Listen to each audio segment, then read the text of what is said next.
Good morning. In today's video, we will continue with the chapter Iswaran the Storyteller. So till now, we have read that Mahendra works as a supervisor. So he is sent to different places from the head office.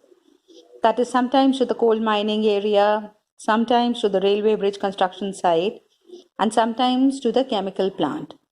So wherever he goes, he takes his cook, who is the biggest asset. So he takes his cook, Iswaran, along with him. And Iswaran also, he has an amazing capacity to produce vegetables. And whenever they are shifted to a new location, so what he would do is he would gather the vegetables and also the ingredients that are required by him to cook. And within no time, he would cook food also for Mahendra.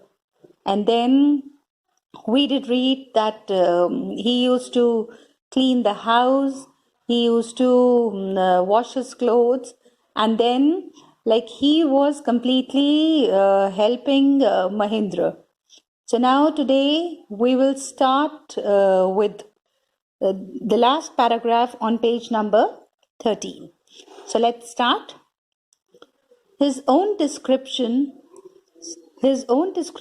were greatly influenced by the Tamil author that he read.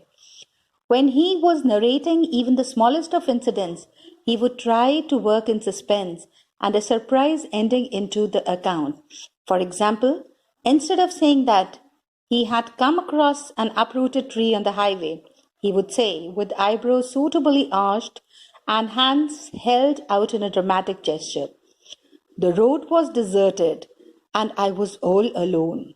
Suddenly, I spotted something that looked like an enormous bushy beast lying sprawled across the road.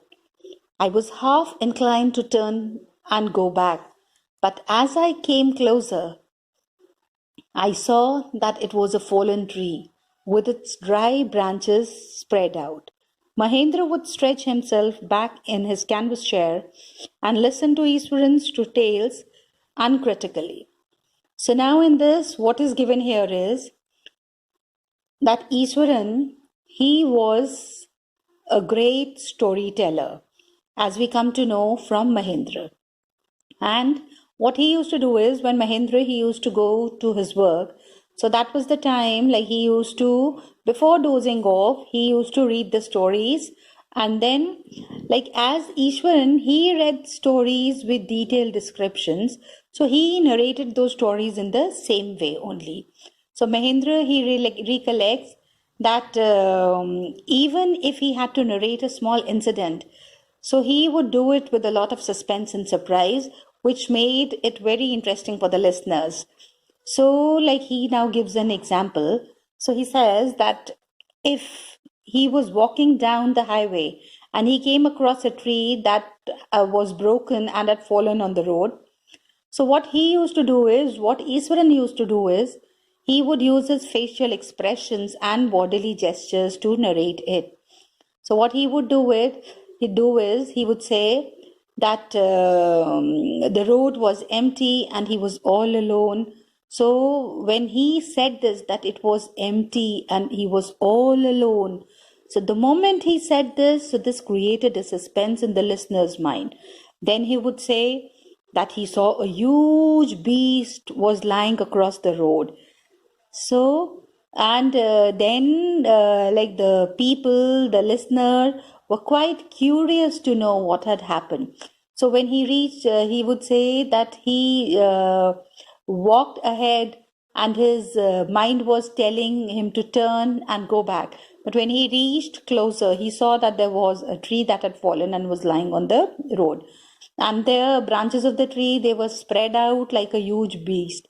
And Mahendra, he says that this talent of Iswaran, it made the way he weaved the story, it was quite captivating. It was quite interesting also, and one was easily captivated, and one felt like listening to his story. So, although Mahendra, he knew that the stories that he told, they were not true, but the way Iswaran narrated them, they were like Mahendra, he would not say anything, and he would sit on his canvas chair and he would listen to the story without saying anything. The place I come from is famous for timber. Iswaran would begin. There is a richly wooded forest all around.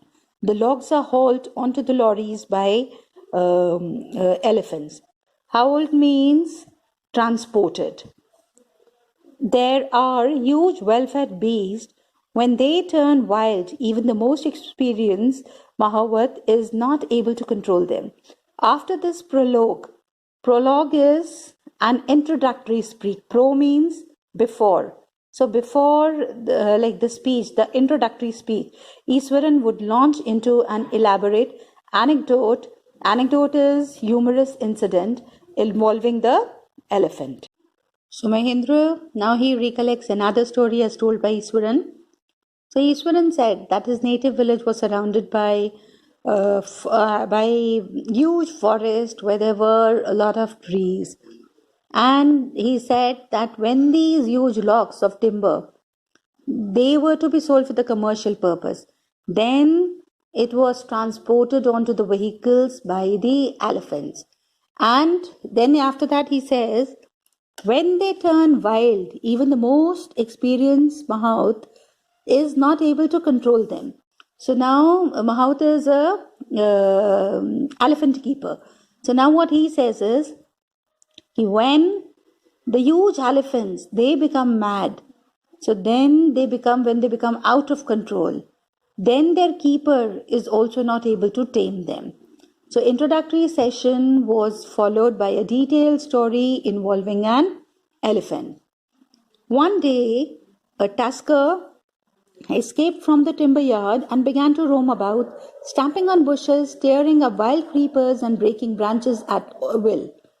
You know, sir, how elephant behaves when it goes mad.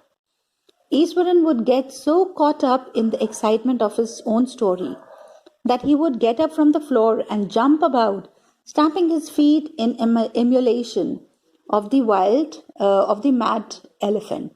Emulation is like it is the efforts that are efforts to match by imitation or copying. So now in this, what is given here is tusker. One day a tusker, an animal with tusk, that is an elephant. So tusker here refers to elephant. So the story was narrated as follows. So he says that one day the elephant, he escaped from the timber yard and he was there in the forest. And it then moved to the bushes, it crushed them. There were creepers that came its way. And what he did was he just tore the creepers and he broke the branches of the tree that came in his way. So Iswaran asked Mahendra if he knows how the elephant behaves when they turn mad. So in order to make this story more realistic, more effective, Iswaran, he got up and he jumped around the place, and what he did was he hit his foot on the ground just to copy the actions of the mad elephant.